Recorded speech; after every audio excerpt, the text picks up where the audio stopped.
Melepaskan diri untuk berlibur.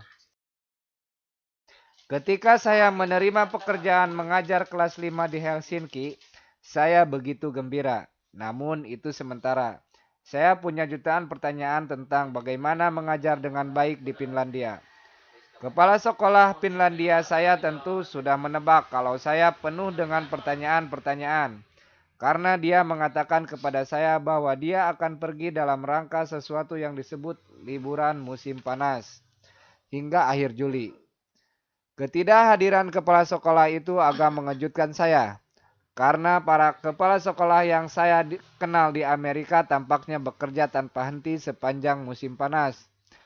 Kepala sekolah Finlandia ini secara tenang menyarankan agar saya menghubungi seorang rekan guru Finlandia untuk menjawab pertanyaan-pertanyaan saya tersebut. Jadi saya mengirim surel kepada teman guru ini dan memintanya untuk bisa berbicara dengannya di minggu berikutnya lewat telepon. Dan kemudian hal mencurigakan lainnya terjadi. Saya tidak mendengar kabar dari rekan kerja ini hingga Juli. Dan ketika dia berkirim surel ke saya, dengan sopan dia menyarankan agar kami berbicara setelah liburan, mengatakan sesuatu tentang rumah peristirahatan musim panasnya. Sebuah pola muncul. Tampaknya teman-teman guru di Helsinki secara harafiah berlibur sepanjang musim panas. Awalnya saya agak skeptis tentang pendekatan ini. Para pendidik Amerika yang saya hargai karena tampaknya tidak berhenti bekerja hanya karena sekolah libur di musim panas. Saya biasa melakukan hal yang sama. Di Amerika Serikat, saya sering menghabiskan sebagian besar musim panas dengan mengikuti seminar mengajar, membaca literatur profesional, dan melakukan kunjungan rumah di mana saya bertemu dengan orang tua dan siswa. Saya suka sekali libur musim panas karena saya punya lebih banyak waktu luang untuk bekerja. Bagaimanapun di Finlandia, di mana para guru sering digambarkan di media internasional sebagai peringkat pertama, justru saya temukan berlibur sepanjang musim panas. Sekarang saya mengapresiasi praktik populer di antara orang Finlandia ini. Selama bertahun-tahun meluangkan satu periode khusus untuk beristirahat dan bersantai setiap musim panas bukanlah prioritas saya. Namun akhir-akhir ini saya telah menemukan bahwa saya mulai memiliki waktu yang lebih panjang untuk mengisi ulang tenaga. Ini membantu saya mempersiapkan diri untuk tahun ajaran berikutnya. Dalam pengalaman saya temukan bahwa pendidik Finlandia sedikit sekali melakukan pekerjaan yang berhubungan dengan sekolah selama libur musim panas mereka. Pada umumnya, namun bahkan setelah beberapa tahun tinggal di negara Nordik ini, saya mengakui bahwa pendekatan ini terasa terlalu ekstrim bagi saya. Saya lebih suka pendekatan hibrid, di mana ada sepotong waktu untuk melepaskan diri dan sepotong waktu lain untuk pengembangan profesional selama libur panjang. Sebagai seorang guru, saya telah menemukan bahwa tidak ada waktu yang lebih baik daripada musim panas untuk merefleksikan pekerjaan saya dan menjumpai ide-ide baru yang menginspirasi yang dapat saya masukkan ke dalam kelas. Masalah yang telah saya deteksi di antara pendidik Amerika adalah bahwa kadang kita abai untuk meluangkan waktu yang cukup untuk mengisi tenaga selama musim panas. Tidak cukup banyak dan membaca buku-buku yang menarik pada dasarnya baik. Namun demikian juga strategi Finlandia yang menginspirasi ini untuk meluangkan waktu yang cukup untuk mengosongkan waktu berlibur.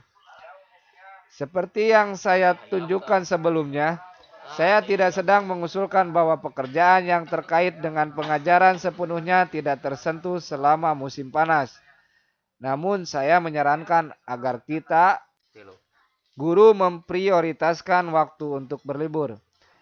Dalam bukunya Overwhelmed 2014, Brigid Schult menjelaskan sebuah studi yang menarik. Dilakukan oleh sekolah bisnis Harvard yang tampaknya mendukung liburan yang cukup ini. Para peneliti membandingkan dua kelompok pekerja di satu firma konsultasi Boston.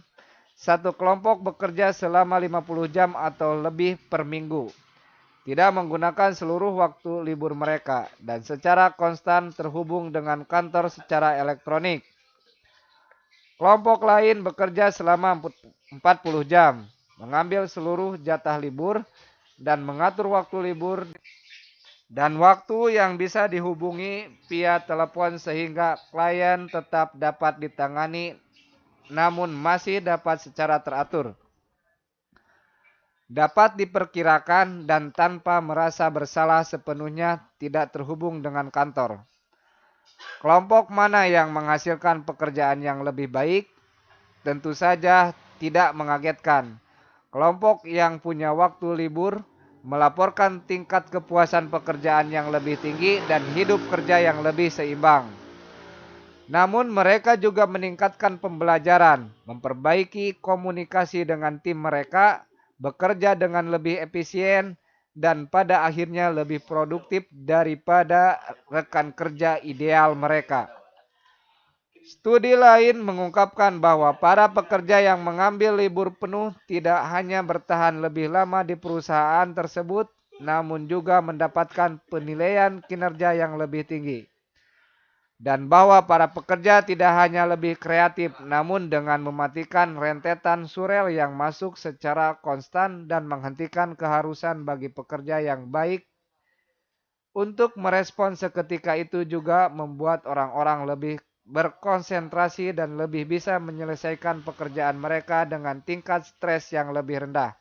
Halaman 91.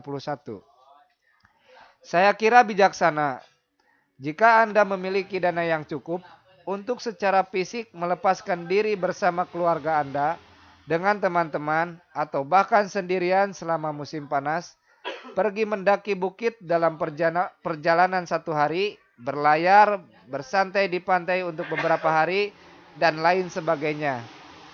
Seperti yang telah disampaikan, saya pikir yang terpenting bukan pergi berliburnya, namun pola pikir Anda. Dengan kata lain, sangat mungkin Anda pergi berlibur namun pada kenyataannya Anda tidak sepenuhnya lepas, karena Anda membawa pekerjaan Anda bersama dengan Anda. Saya tahu ini, karena saya telah mencobanya. Liburan semacam ini justru tidak membuat kita segar. Apa yang bisa membantu dalam temuan saya adalah ketika saya mengamini pola pikir libur musim panas tersebut. Cara berpikir yang sering saya saksikan diterapkan di Finlandia, dan meluangkan beberapa hari atau minggu untuk tetap off dari email dan media sosial, khususnya selama musim panas. Ini adalah sesuatu yang telah menyemangati saya menjadi lebih aktif secara fisik, lebih menghargai alam, lebih banyak beristirahat, dan dapat hadir lebih banyak di tengah-tengah keluarga dan teman-teman.